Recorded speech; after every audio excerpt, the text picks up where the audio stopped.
En atención al panorama tributario del país, la última reforma tributaria estableció la posibilidad de que el gobierno nacional nombrara una comisión de expertos que fue nombrada en su momento para que durante 10 meses le propusiera al país una nueva estructura tributaria. Y de hecho, en el mes de diciembre rindieron su informe especializado que ha sido muy analizado en los foros tributarios de las últimas semanas y que pide unos cambios estructurales significativamente importantes. Tal vez lo más significativo que allí se menciona es que hay una reforma que es neutra, es decir, que hay que simplificar el régimen tributario de las personas naturales, de las personas jurídicas, eliminar el CRE,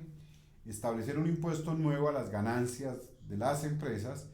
y hasta ahí pues fundamentalmente lo que hay es una labor inmensa de simplificación y de facilitación del cumplimiento de las obligaciones fiscales. Pero al mismo tiempo se establecen, siguiendo lineamientos de la OECD,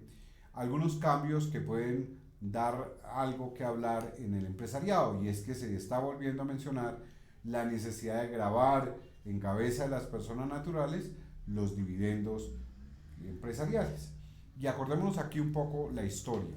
Hacia los años 70, cuando la discusión de la doble tributación comenzó a darse en el país, se llegó a la conclusión de que la doble tributación genera como efecto absolutamente directo y claro el hecho de que la gente no quiere invertir en empresas que a su vez proporcionen ingresos a las personas naturales a través de los dividendos. Que para poder auspiciar las inversiones de capital era determinantemente importante que se eliminara la doble tributación. En aquella ocasión la doble tributación se eliminó en cabeza de las sociedades. Esto significa que el sujeto pasivo de la tributación era la sociedad y que a la persona natural esos dividendos le llegaban como no grabados, es decir, como un ingreso no constitutivo de renta ni de ganancia ocasional. Y en algunos casos, cuando no había tributación en cabeza de la persona jurídica, había algunas fórmulas establecidas por el Estatuto Tributario para que ese pedazo que no tributó en cabeza de la persona jurídica tributara en cabeza de la persona natural. Hoy se habla de gravar los dividendos en cabeza de la persona natural y el sentido de la grabación es importante porque hay certeza económica. Lo que pretende la filosofía económica y especialmente la fiscal es que en cabeza de la persona natural se recojan todos los ingresos. Entonces una persona puede tener ingresos laborales, ingresos provenientes de dividendos, ingresos por rentas de capital, ingresos agropecuarios, ingresos varios, ganancias ocasionales,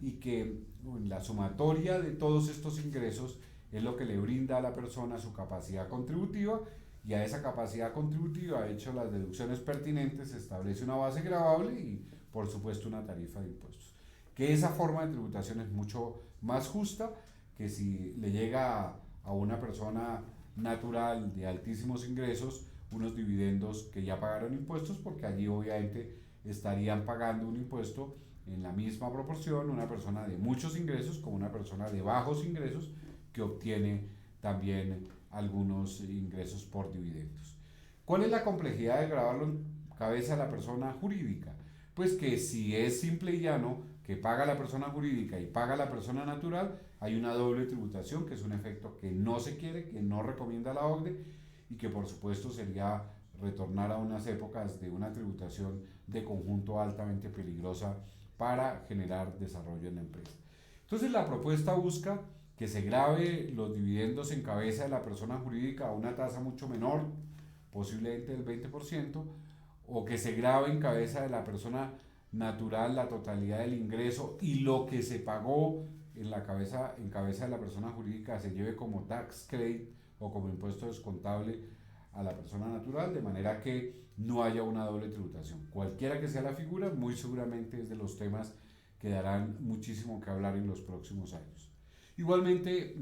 se siguen fortaleciendo todos los procesos anti-evasión a efectos de darle a la administración tributaria amplias facultades de fiscalización para que pueda verificar y establecer cuál es la tributación real de las empresas, y entonces seguiremos teniendo establecimientos permanentes, seguiremos teniendo thin capitalization, seguiremos teniendo unas normas privilegiadas de estatuto contra la evasión que buscan dar instrumentos de control a la administración tributaria. El punto más importante tal vez de la reforma propuesta tiene que ver con el aumento del 16% al 19% del impuesto a las ventas. Ahí está la verdadera tributación. Y el conservar, según la propuesta de los expertos, el impuesto a las transacciones financieras sobre las que todo el sector económico ha opinado que son inconvenientes, que no deberían mantenerse todavía, pero pues obviamente es una suma cercana a los 5 billones que no hay que desechar, y los expertos dicen que como no hay de dónde sacar los 5 billones es preferible dejar un impuesto que ya conocemos que está relativamente estabilizado. Ojalá en el camino no vuelva a crearse o a mantenerse o a proyectarse la figura del impuesto a la riqueza. Si hay que grabar la riqueza, ojalá sea con una estructura un poco diferente, y pues tendría que ser más un impuesto a lo que ha venido señalando el señor Thomas Piketty, hoy tan de moda con los tributaristas. En conclusión, tenemos una economía con algunas incertidumbres por el tema del tema de las ventas de carbón, tenemos de combustibles, de petróleo, tenemos algunos inconvenientes que hoy se están generando por la venta de los commodities. Es decir, el gobierno se ve abocado a una pérdida de ingresos, hay que hacer una reforma para atraer inversión extranjera, el sistema tributario es complejo, hay que formular procedimientos de control de la evasión, especialmente con una administración tributaria fortalecida, y hay que simplificar el régimen de determinación de impuestos, porque tal vez lo que más desmotiva a un contribuyente es que cualquier diferencia que tenga con el Estado dura 5 o 6 años para ser absuelta. Se propone por parte de los expertos, y lo hemos hecho nosotros, la creación en la sede administrativa de un tribunal fiscal que depende del Ministerio de Hacienda y que permita agilizar los procesos de determinación de impuestos a efectos de que solamente lleguen al contencioso las verdaderas diferencias. Nos estamos viendo entonces abocados a una próxima reforma tributaria que muy seguramente analizaremos en mayor detalle.